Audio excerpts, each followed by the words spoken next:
ನಾನು ಅವಳೆಲ್ಲ ವಿಶೇಷ ಕಾರ್ಯಕ್ರಮಕ್ಕೆ ಮತ್ತೊಮ್ಮೆ ಸ್ವಾಗತ. ನಾವು ಚರ್ಚೆ ಮಾಡ್ತಾ ಇದ್ವಿ ಕನ್ನಡದ ನಟಿ ಪೂಜಾ ಅವ್ರ ಜೊತೆನಲ್ಲಿ ಏನಿದು ವಿಚಾರ, ಏನು ಗಾಸಿಪ್ಪು, ನೀಲಿ ಚಿತ್ರದಲ್ಲಿ ಕಾಣಿಸ್ಕೊಂಡಿರ್ತಕ್ಕಂಥದ್ದು ಪೂಜಾನ ಅಲ್ವಾ, ಒಂದು ವೇಳೆ ಆಕೆ ಅಲ್ಲ ಅನ್ನೋದಕ್ಕೆ ಆಕೆ ಹತ್ರ ಏನೇನು ವಿಚಾರಗಳಿದೆ, ಈ ವಿಚಾರ ಗೊತ್ತಾದಾಗ ಅವರ ಪೇರೆಂಟ್ಸ್ ರಿಯಾಕ್ಷನ್ ಹೇಗಿತ್ತು ಅಂತ ನಾನು ಚರ್ಚೆ ಮಾಡ್ತಾ ಇದ್ದೆ. ಮತ್ತೆ ಮಾತುಕತೆ ಮುಂದುವರ್ಸೋಣ. ಪೂಜಾ, ಅಪ್ಪನ ವಿಚಾರ ಹೇಳಿದ್ರಿ, ಅಮ್ಮ ಹೇಗೆ ರಿಯಾಕ್ಟ್ ಮಾಡಿದ್ರು?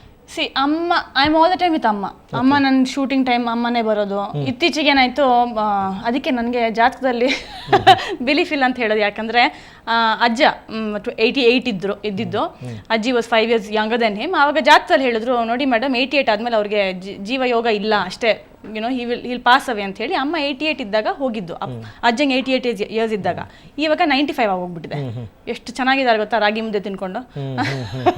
ಸೊ ಅದಕ್ಕೆ ಅದೇ, ಸೊ ಅಮ್ಮ ಅಷ್ಟೋ ತನಕ 2003-2004 ಇಲ್ಲ. ಬಟ್ ಅಪ್ಪ ಏನು ಹೇಳಿದ್ದು ಅಂದರೆ, ನೀನು ಹೋಗ್ತೀಯಾ ಹೋಗು, ಇವಾಗ ನನ್ನ ಮಾತು ಕೇಳದೆ ಹೋಗ್ತಾ ಇದ್ದೀಯ, ಆದರೆ ಅಟ್ಲೀಸ್ಟ್ ಒಂದು ಮಾಡ್ತೀಯ ಅಮ್ಮ, ಅಮ್ಮನ ಕರ್ಕೊಂಡು ಹೋಗು, ನನಗೆ ಆ ಭಯ ಇಲ್ಲದಿದ್ರೆ ಅಂತ.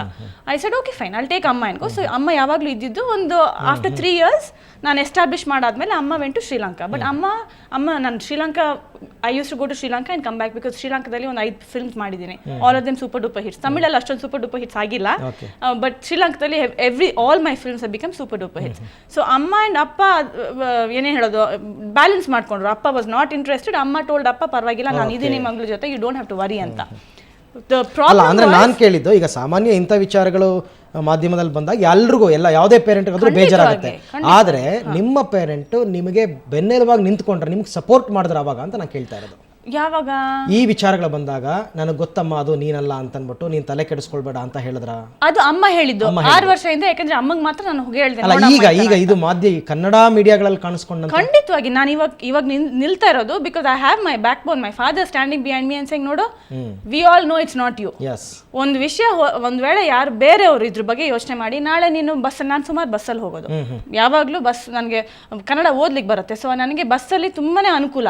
ಎಲ್ಲಿ ಹೋದ್ರು, ನಾನು ಇರೋದು I stay near the international airport ಹತ್ರ, ತುಂಬಾನೇ ಅನುಕೂಲ ನನಗೆ. ಸೊ ಬಸ್ಸಲ್ಲಿ ಹೋಗ್ಬೇಕಾದ್ರೆ ಯಾರಾದ್ರೂ ಇದು ನೋಡಿ ಅದ್ರ ಬಗ್ಗೆ ಯೋಚನೆ ಮಾಡಿ, ನಿನ್ ಬಗ್ಗೆ ಒಂಥರ ತಪ್ಪಾಗಿ ತಿಳ್ಕೊಂಡ್ರೆ ಚೆನ್ನಾಗಿರಲ್ಲ. ಅಥವಾ ನಾನ್ ನಾಳೆ ಎಲ್ಲಾದ್ರೂ ನಡ್ಕೊಂಡು ಹೋದಾಗ, ಓ ನಿಮ್ ಹುಡುಗಿ ಬಗ್ಗೆ ಈ ತರ ಬರ್ದಿದ್ರು ಸರ್, ಏನ್ ಹೇಳ್ತೀರಾ ಅಂತ ಒಂಥರ ಜೋಕ್ ಅಲ್ಲ, ಒಂದು ಏನ್ ಹೇಳೋದು, ನಾಟ್ ನೈಸ್ ಅಲ್ವಾ? ಸೊ ಅದಕ್ಕೆ ಏನ್ ಮಾಡೋಣ ಅಂತ ಯೋಚನೆ ಮಾಡಿದಾಗ ನಾನು ಹೇಳಿದೆ, ನೋಡಪ್ಪ, ಒಂದು ನಾನು ಹೋಗಿ ಪೇಪರಲ್ಲಿ ಅಥವಾ ಮೀಡಿಯಲ್ಲಿ ನಾನು ಹೋಗಿ ಅದನ್ನ ರೆಕ್ಟಿಫೈ ಮಾಡ್ತೀನಿ. ಇನ್ನೊಂದು, after I do this, I am going to the cyber crime, official complaint ಕೊಟ್ಟು ಡೆಲ್ಲಿ, ನಾನು ಆಲ್ರೆಡಿ ಮಾತಾಡಾಯ್ತು. ದೇ ಸೆಡ್ ಡೆಲ್ಲಿಗೆ will put, because this is right now being solve by Delhi, that's main place. ಅದು ಬುಡದಿಂದ ತೆಗೆಯೋಣ, ಅದನ್ನ will remove the root itself. After that this will never come up in the internet also ಅಂತ ಹೇಳಿದ್ದಾರೆ. ಅದು official ಆಗಿ ನಾನು ಇವಾಗ ನೆಕ್ಸ್ಟ್ ವೀಕ್ ಚೆನ್ನೈಗೆ ಹೋಗ್ತಾ ಇದ್ದೀನಿ. ನಾನು ಒಂದು 2 films ಮಾಡ್ತಾ ಇದ್ದೀನಿ ತಮಿಳಲ್ಲಿ. So I will carry on. So ಇವಾಗ ಬಂದು ಕೊಟ್ಟಿದ್ದಕ್ಕೆ, ಈ ಅವಕಾಶ ಕೊಟ್ಟಿದ್ದಕ್ಕೆ ಥ್ಯಾಂಕ್ ಯು. ಅಲ್ಲ, ಅದ್ರ ಜೊತೆಗೆ ಪೂಜಾ, ಈಗ ಈ ತರ ಎಲ್ಲ ಸುದ್ದಿ ಆಗಿದೆ, ಇದು ಕರ್ನಾಟಕದಲ್ಲಿ ಸುದ್ದಿ ಆದ್ಮೇಲೆ ಪಕ್ಕದಲ್ಲಿ ತಮಿಳ್ನಾಡು, ಅಲ್ಲಿ ಇಲ್ಲಿ ಆಂಧ್ರ, ಮಲಯಾಳ ಎಲ್ಲ ಕಡೆ ಸುದ್ದಿ ಆಗುತ್ತೆ. ನೀವು ಸೆಟ್ ಹೋಗ್ತೀರಾ ಶೂಟಿಂಗ್ಗೆ, ಸೊ ಅಲ್ಲಿ ಏನಾದ್ರೂ ಇರಿಟೇಟ್ ಆಗುತ್ತಾ ನಿಮಗೆ? ಆತರ ಏನಿಲ್ಲ. ಯಾರಾದ್ರೂ ನಿಮ್ಗೆ ಆ ವಿಚಾರವಾಗಿ ಪ್ರಸ್ತಾಪ ಬಂದು ಹೇಳ್ತಾರೆ, ಮೇಡಮ್ ಏನ್ ಮೇಡಮ್ ಇವ್ರಿಗೆಲ್ಲ ತಲೆಗೆಲೆ ಕೆಟ್ಟಿದ್ಯಾ, ಈ ತರ ಎಲ್ಲ ಹಾಕ್ತಾರ ನಿಮ್ ಬಗ್ಗೆ ಅಂತ ಕೇಳ್ತಾರೆ ಬಂದು. ಮನಸ್ಸಿಗೆ ನೋವಾಗೋ ಹಂಗೆ ಯಾರು ಮಾತಾಡಲ್ಲ, ಇಲ್ಲ. ಆದ್ರೆ ಈ ತರ ಒಂದಿದೆ, ನಮ್ ಮುಖ ಮುಂದೆ ಏನ್ ಹೇಳ್ತಾರೆ, ಬೆನ್ನಿಂದ ಏನ್ ಹೇಳ್ತಾರೆ ಗೊತ್ತಿಲ್ಲ. ನಿಮ್ಮ ಹಾಬಿನಲ್ಲಿ ಫೋಟೋಗ್ರಫಿ ಕೂಡ ಇದೆಯಾ? Not at all. ನನಗೆ ಯಾಕೆ ಕೇಳಿದೆ ಅಂದ್ರೆ, ಈಗ ಹಾಬಿ ವಿಚಾರಕ್ಕೆ ಯಾಕೆ ಬಂದೆ ಅಂದ್ರೆ, ಮತ್ತೊಂದು ನನ್ನ ಹತ್ರ ಡಾಕ್ಯುಮೆಂಟ್ ಅಲ್ಲಿ ಪೂಜಂಗೆ ಫೋಟೋಗ್ರಫಿ ಹಾಬಿ, ಅದರಲ್ಲೂ ಈ ತರ ಹಸಿ ಬಿಸಿ ದೃಶ್ಯಗಳದ ಫೋಟೋಸ್ಗಳು, ಅಂದ್ರೆ 1 piece 2 piece ಅಲ್ಲಿ ತೆಗೆಸ್ಕೊಳ್ಳೋ ಹಾಬಿ, ತೆಗೆಸ್ಕೊಂಡು ಫ್ರೆಂಡ್ಸ್ ಗಳಿಗೆ ಹಂಚ್ತಾರೆ ಅಂತ ಇದೆ. ನನಗೆ ಹೀಗೆ ಫೋಟೋ ಶೂಟ್ ಮಾಡೋದು ಅಫಿಷಿಯಲಿ ಆಗಿ ನನ್ನ ಪೋರ್ಟ್ಫೋಲಿಯೋ ನಾನು ಮಾಡಿದ್ದು 2003 ಅಲ್ಲಿ, ಒಂದೇ ಒಂದು ಮ್ಯಾಗಝೀನ್ಗೆ ಅಷ್ಟೇ. ಅದು ಬಿಟ್ಟು ನಾನು ಒಂದು ಫೋಟೋ ಶೂಟ್ ಆಗಲಿ ಏನು ಮಾಡಿರೋದೇ ಇಲ್ಲ. ನಾನು ಇರೋ ಫಿಲ್ಮ್, ನಂದು ಇವಾಗ ಇಂಟರ್ನೆಟ್ ಓಪನ್ ಮಾಡಿದಾಗ ಸ್ನ್ಯಾಪ್ಸ್ ಬರುತ್ತಲ್ಲ, those are all on location shooting time ಮಾಡಿರೋ ಶೂಟು. ಪ್ರೊಫೆಷ್ನಲ್ ಆಗಿ ನಾನು ಏನು ಪೋರ್ಟ್ಫೋಲಿಯೋ ಎಲ್ಲ ಮಾಡಿ ನಂಗೆ ಟೈಮ್ ಇಲ್ಲ, ಒಂದು ನನಗೆ ಇಷ್ಟನೂ ಇಲ್ಲ ಪೋಸ್ ಮಾಡಲಿಕ್ಕೆ. ಸೊ ನಿಮಗೆ ಫೋಟೋಗ್ರಫಿ ಹಾಬಿ ಆಗಿಲ್ಲ? ಹಾಗಾದ್ರೆ ಇಷ್ಟು ರಾಂಗ್ ಇನ್ಫಾರ್ಮೇಶನ್ಸ್ಗಳನ್ನ ಕೊಟ್ಟಿದಾರಲ್ಲ, ಇವ್ರು ಯಾರು? ನಿಮ್ಮ ಶತ್ರುನ? ನಿಮ್ಗೆ ಏನಾದರೂ ಆಗದೆ ಇದ್ದವ್ರ ಅಂತ? ಒಳ್ಳೆ ಕ್ವೆಶ್ಚನ್ ಕೇಳಿದೆ. ಅದೇ ನಾನು ಯೋಚನೆ ಮಾಡ್ತಾ ಇದ್ದೆ. My friends tell me, Pooja, somebody must hate you so much to write this ಅಂತ. ನಾನು ಅದೇ ಯೋಚನೆ ಮಾಡ್ತಾ ಇದ್ದೇನೆ, ನಾನು ಯಾರಿಗೆ ಏನು ತಪ್ಪು ಮಾಡಿದ್ದೀನಪ್ಪ, ಗೊತ್ತಿಲ್ಲದೆ ಏನಾದರೂ ಮಾಡಿಬಿಟ್ಟಿದ್ದೇನೆ, ಏನು ಈ ಥರ ಬರೀತಾ ಇದ್ದಾರೆ ಅಂತ. Then I also thought sometimes an idle mind is devil's workshop ಅಂತ ಹೇಳ್ತಾರಲ್ಲ, ಬೇರೆ ಏನು ಕೆಲಸ ಇಲ್ಲ ಅನ್ಸುತ್ತೆ ನಿಜವಾಗ್ಲೂ. ಪಾಪ ಅವ್ರಿಗೆ ಕರೆದು ನಾನು ಅಟ್ಲೀಸ್ಟ್ ಕೆಲಸ ಅಲ್ಲ, ಈಗ ಬೇರೆ ಕೆಲಸ ಇಲ್ಲ ಅಂತಂದ್ರೆ ಏನೋ 1 ಲೈನ್ 2 ಲೈನ್ ರಾಂಗ್ ಇಲ್ಲ. ಇನ್ಫಾರ್ಮೇಶನ್, ನಾನು ಒಂದು ಹೇಳ್ತೀನಿ, ಲೈನ್ ನಲ್ಲೂ ನಿಮ್ ಬಗ್ಗೆ ರಾಂಗ್ ಇನ್ಫಾರ್ಮೇಶನ್, ತಪ್ಪು ಮಾಹಿತಿನ ಜನಗಳಿಗೆ ಕೊಡ್ತಾ ಇದ್ದಾರೆ ಅಂದ್ರೆ ಯಾರೋ ನಿಮ್ಗೆ ಆಗದೆ ಇದ್ದವ್ರು ಇದ್ದಾರೆ. ಇಲ್ಲ ನಾನು ಹೇಳ್ತೀನಿ, ಒಂದು ಈ ತರ ಒಂದು ಗಾಸಿಪ್ ಓದ್ಲಿಕ್ಕೆ ಒಂದು ಕ್ರೌಡ್ ಇದೆ. They are catering to that crowd. ಅವ್ರ ಸರ್ಕ್ಯುಲೇಷನ್ ಜಾಸ್ತಿ ಮಾಡ್ಕೊಳಕ್ ಹೀಗೆ ಮಾಡ್ತಾರೆ ಅಂತೀರಾ? ಮಾಡ್ತಾ ಇದಾರೆ. ಅಷ್ಟೊಂದು ಹಿಟ್ಸ್ ಬರುತ್ತೆ ಒಂದು ಇಂಟರ್ನೆಟ್ ಅಂತ ಹೇಳ್ಕೊಂಡು, ಆನ್ ಯೋರ್ ಸೈಟ್ ಅಷ್ಟು ಬೇಕು ಅಂತ ಹೇಳ್ಕೊಂಡು ಈ ತರ ಸುದ್ದಿ. ನನ್ನ ಬಗ್ಗೆ ಮಾತ್ರ ಅಲ್ಲ, ನೀವು if you look at most of ಅಲ್ಲ, ಹಂಗ್ ಮಾಡೋದಿದ್ರೆ ಪೂಜಾ, ಕನ್ನಡದಲ್ಲಿ ತುಂಬಾ ಹೆಸರು ಮಾಡಿರೋ ಹೀರೋಯಿನ್ಗಳಿದ್ದಾರೆ, ಅವ್ರ ಬಗ್ಗೆನೇ ಮಾಡ್ಬೋದಾಗಿತ್ತು. ನನ್ನನ್ನ ಯಾಕೆ ಆಯ್ಕೆ ಮಾಡ್ಕೊಂಡಿದ್ದಾರೆ? ಅಲ್ಲ, ನಿಮ್ ಬಗ್ಗೆ ತುಂಬಾ ಜನಕ್ಕೆ ಗೊತ್ತಿಲ್ಲ ಕನ್ನಡದಲ್ಲಿ ಆಕ್ಚುಲಿ, ಅಲ್ವಾ? ನಾನು ಗೊತ್ತಿಲ್ಲ ಏನೋ, I am becoming famous but in a wrong Vena. Publicity negative ಇದ್ರೂ ಪರವಾಗಿಲ್ಲ, positive publicity is also okay ಅಂತ ಹೇಳ್ತಾರೆ. ನನಗಂತೂ ಯಾವಾಗಲೂ I don't like negative publicity. But ಅದೇ ಕೊಲಾಟ್ರಲ್ ಡ್ಯಾಮೇಜ್ ಅಂತ ಹೇಳ್ತಾರಲ್ಲ, ಡ್ಯಾಮೇಜ್. ಶ್ರೀಲಂಕಾದಲ್ಲಿ ಏನಾದ್ರು ನಿಮ್ಗೆ ಎನಿಮೀಸ್ ಇದಾರಾ ಅಂತ? ಅದು ಡೆಫಿನೆಟ್ಲಿ. ಹೇಗೆ ಎನಿಮೀಸ್ ಅಂದ್ರೆ ಈ ತರ, ಶ್ರೀಲಂಕಾದಲ್ಲಿ ಇರೋದೇ ಒಂದು ಸ್ಮಾಲ್ ಕಂಟ್ರಿ, ಇರೋದೇ ಒಂದು 4-5 ಪಿಕ್ಚರು. ಪಾಪ ಆ ಹುಡುಗಿರಿಗೆ ನಾನು ಹೋಗ್ಬಿಟ್ಟು ಆ 5 ಪಿಕ್ಚರಲ್ಲಿ 3 ಪಿಕ್ಚರ್ ಮಾಡ್ಬಿಟ್ರೆ ಅವ್ರಿಗೆ they bread and butter goes ಅಲ್ವಾ.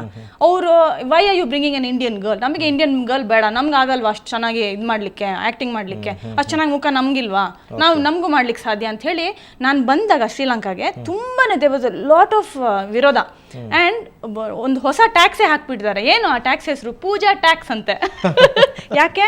ಫಾರಿನರ್ಸ್ ಯಾರಾದ್ರೂ ಬಂದ್ರೆ 2.5 lakhs producers council has to pay the film corporation ಅಂತ. So there was a lot of Lankan ಅಲ್ವಾ? ನಾನು ಅಮ್ಮ ಅರ್ಧ, I am half Sri Lanka half Kannada. And but ನನ್ನ ಆಯ್ಕೆ ಮಾಡ್ಕೊಂಡಿರೋದು ನೋಡಿ Tamil industry. So today Tamil industry, because of Tamil industry I am living. Sri Lanka ಹುಡುಗಿರಿಗಳಿಗೆಲ್ಲ ನಾವೇನಂತೀವಿ ಗೊತ್ತಾ? ಏನಂತ? ರಾಕ್ಷಸ ಕನ್ಯೆಯರು ಅಂತ. ಪಾಪ ಹಾಗೆಲ್ಲ ಹೇಳ್ಕೊಡ್ದು. ನೀವು ರಾಕ್ಷಸ ಕನ್ಯೆನೆ? ಇಲ್ಲ ಇಲ್ಲ, ನಿಮ್ ಕಣ್ಣು ನೋಡಿ ಗೊತ್ತಾಗುತ್ತೆ, ಫುಲ್ ರೆಡ್ಡಿಶ್ ಇದೆ. ನನ್ನ ಕಣ್ಣು ರೆಡ್ ಆಗಿರೋದು ಪೋಸ್ಟ್ 6 o'clock ದಿಸ್ ಹ್ಯಾಪನ್ಸ್. ಯಾಕೆ ಗೊತ್ತಾ? ನಾನು ಕಡಲು ಅಂತ ಒಂದು ಪಿಕ್ಚರ್ ಮಾಡಿದೆ. I won beautiful film. ನನಗೆ ಐ ಆಮ್ ಪ್ರಾಬಬ್ಲಿ ಕುರುಡಿ ಪಾತ್ರ, ಕುರುಡಿ ಭಿಕ್ಷುಕಿ ಆಯ್ತಾ. ಹಾ, ಅದರಲ್ಲಿ I wore a lens, prosthetic lens. ಡೆಲ್ಲಿಯಿಂದ every week they to bring the lens. ಅದು ಕಲರ್ ಇದ್ದಿದ್ದು ಇಲ್ಲಿ ವೈಟ್ ಇದೆ ನೋಡಿ, ದಿಸ್ ವಾಸ್ ಅ ಕಲರ್. ಬರ್ತಾ ಬರ್ತಾ ಏನಾಗುತ್ತೆ, ಈ ತರ ಈ ಗ್ಲಾಸ್ ಇದೆ ನೋಡಿ, ಈ ಕಲರ್ ಆಗ್ಬಿಡುತ್ತೆ 1 week ಅಲ್ಲಿ. ಅಂದ್ರೆ ಏನರ್ಥ? The chemicals are melting in to my eyes ಅಂತ ಅರ್ಥ. ಆವಾಗ ಶೂಟಿಂಗ್ ಮಾಡ್ತಾ ಇದ್ದಾಗ ಅಯ್ಯೋ ನಾನು full sincere, sir shot ready sir, ನಾನು ರೆಡಿ ಸರ್ ಅಂತ ಹೇಳಿ ಅದ್ರ ಬಗ್ಗೆ ಯೋಚನೆ ಮಾಡ್ಲಿಕ್ಕೆ ಹೋಗ್ಲಿಲ್ಲ. 1 year shooting, 365 days. 6 o'clock lens ಹಾಕೊಳ್ಳೋದು, 6 o'clock ಲೆನ್ಸ್ ರಿಮೂವ್ ಮಾಡೋದು. ನಿಜವಾಗ್ಲೂ ಕಾಣಿಸ್ತಾ ಇರಲಿಲ್ಲ ಇಡೀ ದಿನ.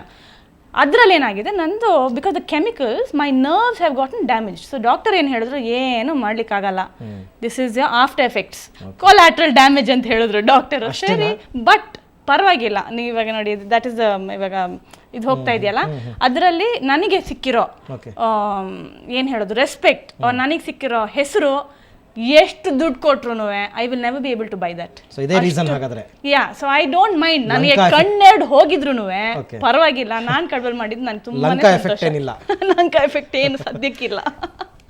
ಓಕೆ, ಇವಾಗ ವಿಚಾರಕ್ಕೆ ಬರೋಣ ಪೂಜಾ. ಈ ತರ ಗಾಸಿಪ್ಗಳೆಲ್ಲ ಒಂದು ವೇಳೆ ಶ್ರೀಲಂಕಾದಲ್ಲೇ ಆಗಿದ್ದಿದ್ರೆ ಸೊ ಅವಾಗ ಸಸ್ಪೆಕ್ಟ್ ಮಾಡ್ಬೋದಾಗಿತ್ತು. ನೀವೇ ಹೇಳಿದ್ರೆ ತುಂಬಾ ಜನಕ್ಕೆ ನನ್ನ ಕಂಟ್ರೋಲ್ ಆಗಲ್ಲ ಅಂತ. ಇದೆ, ಅಲ್ಲೂ ಇದೆ ಸುಮಾರು ಗಾಸಿಪ್. ಅದ್ರ ಬಗ್ಗೆ ಯಾರು ಯೋಚನೆ ಮಾಡಲ್ಲ, ಎಲ್ಲರೂ ಗೊತ್ತು. ಏನ್ ಗಾಸಿಪ್ ಇದೆ ಅಲ್ಲಿ ನಿಮ್ಮ ಬಗ್ಗೆ? ಈ ತರನೇ ಗಾಸಿಪ್. ಪೂಜಾ ಮದ್ವೆ ಆಗ್ಬಿಟ್ಟಿದ್ದಾಳೆ ಟು ಒನ್ IT ಪ್ರೊಫೆಷನಲ್, 2 ಮಕ್ಳಿದಾವೆ ಅಂತೆ. ಮೊನ್ನೆ ನಾನು ಚೆನ್ನೈಯಲ್ಲಿ ಹೋದಾಗ ಏರ್ಪೋರ್ಟ್ ಅಲ್ಲಿ I had gone for a makeup test ಆಯ್ತಾ. ಅವ್ರು ಏನ್ ಕೇಳ್ತಿದ್ರು, some of the fans, madam ನಿಮ್ಗೆ ಮದ್ವೆ ಆಯ್ತಂತಲ್ಲ, ನಿಮ್ ಗಂಡ ಎಲ್ಲಿ? ಅಯ್ಯೋ ಅವ್ರು ಮನೇಲಿದಾರಪ್ಪ ಅಂತ ಹೇಳಿ ನಾನು ಜೋಕಿಂಗ್ ಆಗಿ ಹೇಳಿದೆ.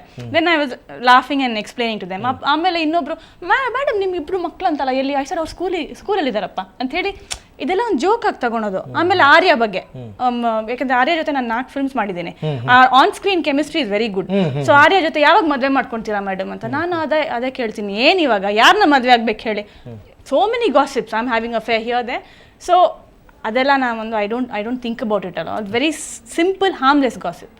But this I will not take it. I will not stand for this nonsense. Okay, ಈ ವಿಚಾರ ಎಲ್ಲ ಮಾಧ್ಯಮಗಳಲ್ಲಿ ಪ್ರಸಾರ ಆದ ನಂತರ ನೀವು ಮತ್ತೆ ಅಗೈನ್ ಪೊಲೀಸರ ಹತ್ರ ಹೋಗಿದ್ರಾ? ಅದೇ ಫೋನ್ ಮಾಡಿಬಿಟ್ಟು ಐ ಇನ್ಫಾರ್ಮ್ ದೆಮ್. ನಾನೇನು ಹೇಳಿದೆ, ಇದನ್ನ ಇಲ್ಲಿಗೆ I will clear this out, because ನಾನು ನನ್ನ ಹೆಸರು ಕ್ಲಿಯರ್ ಮಾಡ್ಕೋಬೇಕು. ಅಲ್ಲ ಪೂಜಾ, ಇವಾಗ ನೀವು ಈಗ ನಮ್ಮ ಸ್ಟುಡಿಯೋದಲ್ಲಿ ಇದ್ದೀರಾ, ನೀವೆಲ್ಲ ಹೇಳ್ಕೊತಾ ಇದ್ದೀರಾ, ಜನಗಳ ಕ್ಲಿಯರ್ ಆಗುತ್ತೆ, ಅಫಿಷಿಯಲಿ ಕ್ಲಿಯರ್ ಆಗುತ್ತೆ. ನಾನು ಮಾಡ್ಕೊತಾ ಇದ್ದೀನಿ. I am going to Chennai for that. I will go and put an official complaint. ಅವ್ರು ಏನು ಹೇಳಿದ್ರು ಅಂದ್ರೆ, ಲಾಸ್ಟ್ ಟೈಮ್ ನೀನು ಅದೇ ಹೇಳಿದವರು, ಲಾಸ್ಟ್ ಟೈಮ್ ಮಾಡಿದ ತಪ್ಪು ಪೂಜಾ, ನೀನು ಪಾಪ ಅಂತ ಹೇಳಿ ಬಿಟ್ಬಿಟ್ಟೆ ಅವ್ರನ್ನ. ಪಾಪ ಅಂತ ಯಾರು ನೋಡಲ್ಲ ಇವಾಗ ಈ ಕಾಲದಲ್ಲಿ. ಬಂದು ನೀನು you put the official complaint once and for all will finish this off. ಅಲ್ಲ ಅದಕ್ಕೂ ಇದಕ್ಕೂ ಸಂಬಂಧ ಇಲ್ಲ ಅಂತ ಅನ್ಸುತ್ತೆ. ಅವ್ರು ಯಾರೋ ಒಬ್ರು ಯಾವುದೋ ಒಂದು ಹುಡುಗಿ ಜೊತೆ ಹುಡುಗರದು ವಿಜುವಲ್ ಎಲ್ಲ ಶೂಟ್ ಮಾಡಿದ್ದಾರೆ, ಕರೆಕ್ಟ್. ಅದನ್ನ ಇಟ್ಕೊಂಡು ಇನ್ಯಾರಾದ್ರೂ ಎಡಿಟ್ ಏನಾದ್ರು ಮಾಡಿರ್ಬೋದಾ?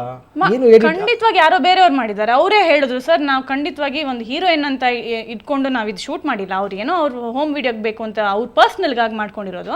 ಸಾರಿ ಈ ತರ ಆಗಿದೆ, ನಾವು we are not responsible for the edited version ಅಂತ ಹೇಳಿದ್ರು. ಸೊ ನನ್ನ ಹತ್ರ ಇದೆ original, but I don't want to put it here, it's not nice. ನಾನು ಆಲ್ರೆಡಿ ನಿಮ್ ಬಾಸಿಗೆ ಕೊಟ್ಟಿದ್ದೀನಿ, ಯಾರು ಎಲ್ಲೆಲ್ಲಿಗೆ ಹೋಗ್ಬೇಕು ಟು ದ ಮೇನ್ ಪೀಪಲ್ ಹೋಗಿದೆ.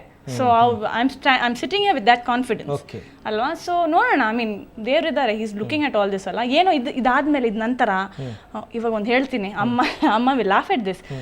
7.5 ಶನಿ ಅಂತಿದ್ಯಾ ನೋಡಿ, 7.5 ಶನಿ. ನಂದು ಮಾರ್ಚಲ್ಲಿ ಮುಗಿಯೋದು. ಅವ್ರು ಏನ್ ಹೇಳ್ತಾರೆ, ಶನಿ ಹೋಗ್ಬೇಕಾರೆ full total I believe he will ಎಲ್ಲ ವಿನಾಶ ಮಾಡ್ಬಿಟ್ಟು ಹೋಗ್ತಾನಂತೆ. ಆದ್ರೆ ಅದಾದ್ಮೇಲೆ ತುಂಬಾ ಒಳ್ಳೆ ಕಾಲ ಬರುತ್ತಂತೆ. ಆ ಒಳ್ಳೆ ಕಾಲಕ್ಕೆ ನಾನು ಇವಾಗ ವೆಯ್ಟಿಂಗ್. ಒಂದು ಹುಡುಗಿ ಯಾವುದೋ ಒಂದು ಗಾಸಿಪಲ್ಲಿ, ಹೀಗೆ ದೊಡ್ಡ ಮಟ್ಟದ ಗಾಸಿಪಲ್ಲಿ, ಕ್ರೈಮ್ ಗಾಸಿಪಲ್ಲಿ ಸಿಕ್ಕಾಕೊಂಡು ಆ ನಂತರ ಕೋರ್ಟಲ್ಲಿ ಅವಳು ಅಪರಾಧಿ ಅಲ್ಲ, ಅವಳದೇನು ತಪ್ಪಿಲ್ಲ ಅಂತ ಸುದ್ದಿ ಆಯ್ತು. ಆಮೇಲೆ ಆಕೆಗೆ ಬಾಲಿವುಡ್ ಅಲ್ಲಿ ತುಂಬಾ ಆಫರ್ಸ್ ಬಂತು. ಹೌದಾ? ಸೊ ನಿಮ್ಗೂ ಆತರ ಯಾವ್ದಾರು ಬರ್ಬೋದಾ ಅಂತ? ಅಯ್ಯೋ ಇಲ್ಲಪ್ಪ, ನಾನು ಮತ್ತೆ ಫಿಲ್ಮ್ ಮಾಡ್ತೀನಿ ಅಂತ ಹೇಳಿದ್ರೆ ಅಪ್ಪ ಆಕ್ಚುಲಿ ಇನ್ನೂ ಹೇಳಿಲ್ಲ ಅಪ್ಪಂಗೆ. ಇವಾಗ ಖಂಡಿತವಾಗಿ ನೋಡ್ತಾ ಇರ್ತಾರೆ ಟಿವಿನ. ಕನ್ನಡದಲ್ಲಿ ಯಾಕೆ ನೀವು ಆಕ್ಟ್ ಮಾಡಬಾರ್ದು? ಕನ್ನಡತಿಯಾಗಿ ಇಷ್ಟು ಚೆನ್ನಾಗಿ ಕನ್ನಡ ಮಾತಾಡ್ಕೊಂಡು. ಹೇಳ್ತೀನಿ ನಿಮಗೆ, ನಾನು when I started Tamil films ಎಲ್ಲ ಏನು ಗೊತ್ತಾ ಅವ್ರು ಹೇಳಿದ್ದು, ನೀನು ಅಲ್ಲಿ ಹೋಗ್ಬಿಟ್ಟು ಕನ್ನಡ ಅಂತ, ನೀನು ಕನ್ನಡ ಹುಡುಗಿ ಅಂತ ಹೇಳ್ಕೊಬೇಡ, ಕಾವೇರಿ ಇಶ್ಯೂ ಇದೆ ಅಂತ ಹೇಳ್ತಾರೆ, ಆಯ್ತಾ. ಬಟ್ ನಾನು ಎಂದಿಗೂ ನಾನು ಕನ್ನಡ ಹುಡುಗಿ ಅಲ್ಲ ಅಂತ ನಾನು I have never said that. I always said I come from Karnataka, I am from Sringeri. ನಾನು ಮತ್ತೆ ನನ್ನ ಫ್ರೆಂಡ್ಸ್ ಫೋನ್ ಮಾಡಿ ಹೇಳ್ತಾರೆ, ನೀನೇನು ಹಳ್ಳಿ ಹುಡುಗಿ ಅಂತ ಹೇಳ್ಕೊಳ್ತಾ ಇದೀಯಾ, ಶೃಂಗೇರಿ ಅಂತ ಯಾಕೆ ಹೇಳ್ತೀಯಾ, ಬೆಂಗಳೂರು ಹುಡುಗಿ ಅಂತ ಹೇಳು. ಇಲ್ಲ, I am proud of being Sringeri. ಇನ್ನೊಂದು, when I started Tamil films, dialogues ಎಲ್ಲ ಕೊಡ್ತಾರೆ ನೋಡಿ, ಅದನ್ನ ನಾನು ಕನ್ನಡದಲ್ಲೇ ಬರೆಯೋದು. ಆ್ಯಂಡ್ ತುಂಬ ಹೆಮ್ಮೆ ಪಟ್ಟು ಎಲ್ಲರಿಗೂ ತೋರಿಸ್ಕೊಂಡು ನಾನು ಬರೆಯೋದು. ಆವಾಗ ಎಲ್ಲರೂ ಇದೇನಮ್ಮ ನೀನು ಬರೀತಾ ಇದ್ದು, ಕನ್ನಡ ಸರ್ ಇದು ನೋಡಿ ಸರ್ ಅಂತ. ಅಷ್ಟು ಹೆಮ್ಮೆ ಪಟ್ಟು ನಾನು ಕನ್ನಡ ಇಂಡಸ್ಟ್ರಿಗೆ ಬಂದಾಗ, ತಮಿಳ್ ಇಂಡಸ್ಟ್ರಿಗೆ ಬಂದಾಗ ಅವ್ರು ಹೇಳ್ತಾರೆ, ನೀನು ಬರೀ ಇಂಗ್ಲೀಷಲ್ಲಿ ಮಾತಾಡೋ, ಏನೋ ಟಿಪ್ ಟಾಪ್ ಆಗಿ ಮಾತಾಡ್ಬೇಕಂತ, ತಮಿಳಲ್ಲಿ ಮಾತಾಡಿದ್ರೆ ಏನು ಗೌರವ ಇಲ್ವಂತೆ. ಹಾಗೇನೆ ಏನು ಗೊತ್ತಾ ಹೇಳಿದವರು, ಕನ್ನಡ ಇಂಡಸ್ಟ್ರಿಗೆ ಅಕಸ್ಮಾತ್ ಆಗಿ ನೀನು ಬಂದರೆ ಕನ್ನಡ ಒಂದು ಪದ ಗೊತ್ತು ಅಂತ ನೀನು ತೋರಿಸ್ಕೋಬೇಡಮ್ಮ ತಾಯಿ, ನಿನಗೆ ನಿಜವಾಗ್ಲೂ you act like your Bombay return. Okay, ನೀವು ಹಾಗಾದ್ರೆ ಕನ್ನಡ ಖಂಡಿತ ಇದು ಮಾಡ್ತೀರಾ, ಕನ್ನಡ ಫಿಲ್ಮ್ ಇಂಡಸ್ಟ್ರಿ ಇಷ್ಟೊಂದು ಕನ್ನಡ ಗೊತ್ತಿದ್ದು ನಾನು ಬೀಯಿಂಗ್ ಅ ಕನ್ನಡ ಗರ್ಲ್. ನಿಮ್ಮ ಕನ್ನಡಾಭಿಮಾನಕ್ಕೆ ನಮ್ದು ಕೂಡ ಸಲಾಂ. ಯಾಕೆಂತಂದ್ರೆ ಸಾಮಾನ್ಯವಾಗಿ ನೀವೇ ಹೇಳಿದ್ರಲ್ಲ, ಕನ್ನಡ ಬರೋರು ಕೂಡ ಬರೆದಿದ್ದಂಗೆ ಆ್ಯಕ್ಟ್ ಮಾಡೋ ಈ ಕಾಲದಲ್ಲಿ ನಾನು ಕನ್ನಡತಿ ತಮಿಳ್ನಾಡಿಗೆ ಹೋಗಿ ಕನ್ನಡದಲ್ಲಿ ಡೈಲಾಗ್ ಬರ್ಕೋತೀನಿ ಅಂತ ಹೇಳೋದು ನಿಜವಾಗ್ಲೂ ತುಂಬ ಖುಷಿ ಆಯಿತು. ಓಕೆ, ಪೂಜಾ ಜೊತೆ ಮತ್ತಷ್ಟು ಮಾತುಕತೆಯನ್ನು ಮುಂದುವರಿಸೋಣ ಮತ್ತೊಂದು ಬ್ರೇಕ್ನ ನಂತರ.